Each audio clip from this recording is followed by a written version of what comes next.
Cube Radio. En direct à LCN. Allons immédiatement retrouver dans nos studios de Cube Radio notre collègue Yasmine Abdel-Fadel. Bon après-midi, Yasmine. Bon après-midi, Julie. Oui, c'est un peu surréaliste, là, ce à quoi nous assistons actuellement. Période de questions à Ottawa, qui est présidée par Anthony Rota, celui-même à qui on reproche d'avoir invité cet ancien soldat nazi qui a été ovationné vendredi. Il a présenté ses excuses plus tôt aujourd'hui. Néanmoins, le NPD et le Bloc québécois demandent la démission du président demande sa démission comme président de la Chambre des communes et non comme député, parce qu'il est également député libéral. Les conservateurs, toutefois, ne le font pas, Yasmine. Oui, mais si le NPD va introduire une motion puis qu'ils vont devoir voter, vont-ils voter contre cette motion? Et ils n'ont même pas besoin de voter pour. Une fois, quand on est président de la Chambre des communes, notre principale responsabilité, c'est d'avoir l'adhésion de tous les partis politiques représentés. Il faut que la confiance envers notre présidence soit la valeur cardinale de notre présidence.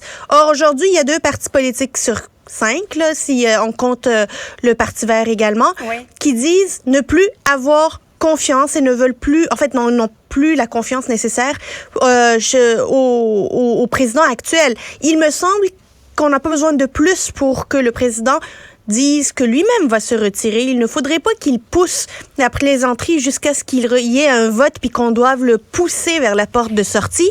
Il a commis une énorme erreur. Il le reconnaît lui-même. La confiance, elle n'est plus là. Ben, il faut faire ce qu'il faut faire, soit démissionner, tout simplement. Pourquoi il ne se retire pas de son poste de président de Chambre des communes alors qu'il est en train de mettre tout le Parti libéral, son propre parti, dans l'embarras actuellement? C'est incompréhensible pour moi pourquoi il ne se retire pas. Non seulement qu'il ne se retire pas, mais qu'il préside aujourd'hui les travaux. Parce qu'aujourd'hui, là, on a vu cet échange-là. C'est lui qui préside les travaux où on parle de sa gaffe à lui et de ce qui devrait être fait.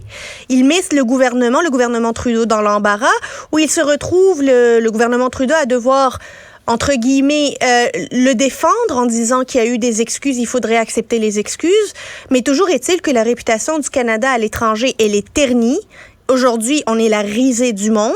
Et quand la BBC, Al Jazeera, Le Monde ou le Washington Post parlent de nous, eux, ils font pas la différence entre le président de la Chambre des communes ou le premier ministre du Canada. Eux, ils disent le Canada a rendu hommage à un ex-nazi. C'est ça qu'ils disent. Ils font pas la différence sur les techniques de qui a fait quoi, qui n'a pas fait ses vérifications. Et aujourd'hui, c'est le Canada qui en paie le prix à cause d'une erreur du président. Il faut que quelqu'un paye et soit imputable de cette erreur-là. On peut pas juste dire c'est correct, t'as pas fait ça méchamment là, tu l'as juste échappé un petit peu beaucoup. Mais non, c'est une énorme erreur. Il faut qu'il démissionne. Oui, Pierre Poilievre a dit d'ailleurs un peu plus tôt, ça a bouleversé d'abord tout le monde et le monde de façon générale parce qu'on en parle partout à travers le monde. Et c'est un véritable cadeau de propagande que le Canada fait actuellement à la Russie. On n'a qu'à voir comment la Russie et l'ambassade russe au Canada a repris cette information-là. Ouais. Parce que faut se rappeler que le narratif de Vladimir Poutine, c'est qu'il a envahi l'Ukraine pour dénazifier l'Europe. Ouais. Et là, aujourd'hui, on lui place sur un plateau d'argent tout ce narratif pour lui dire finalement t'avais raison là, tu sais, t'avais raison, regarde, nous ici au Canada on a rendu hommage à un nazi là, tu sais, c'est devant Volodymyr Zelensky puis on l'a tous applaudi et on n'a même pas mis dehors notre président de la Chambre de communes qui a commis cette erreur là.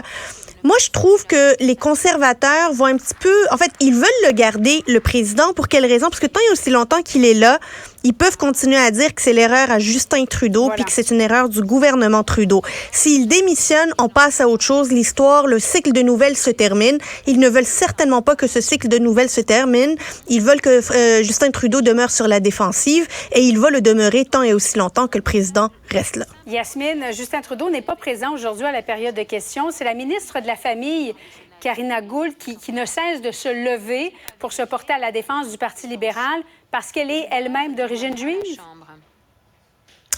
Moi, je trouve ça assez particulier. Je dois te l'exprimer, Julie. En fait, il ne s'agit pas d'une insulte juste envers la communauté juive. Évidemment, envers la communauté juive qui a vécu les horreurs de la Deuxième Guerre mondiale. Là, ça, c'était hyper important. Mais tous les Canadiens aujourd'hui sont insultés. Tous les Canadiens aujourd'hui sont indignés de la manière avec laquelle ils sont représentés à travers le monde. les Canadiens aujourd'hui se disent ça n'a pas d'allure que le Canada ait cette image-là à travers le monde. Et c'est au nom de tous les Canadiens que le premier ministre devrait prendre la parole à la Chambre des communes et de s'excuser au nom de tous les Canadiens à l'image qui a été donnée de nous à l'international. Il ne s'agit pas juste de la communauté juive, c'est toutes les communautés, à plus forte raison la communauté juive. Alors, on va évidemment surveiller ça tout au long de la journée. Peut-être éventuellement qu'Anthony Rottant va finir donc par démissionner de son poste de président de la Chambre des communes. Mais pour l'instant, il n'a présenté que ses excuses cet avant-midi. Il compte bien pour l'instant demeurer en poste. Yasmine Abdel-Fadel, merci. Merci, Julie. Salut, bon après-midi. Et voilà qui conclut l'émission d'aujourd'hui. Je vous laisse avec ma collègue Sophie Durocher. Je vous donne rendez-vous dès demain, 13h30.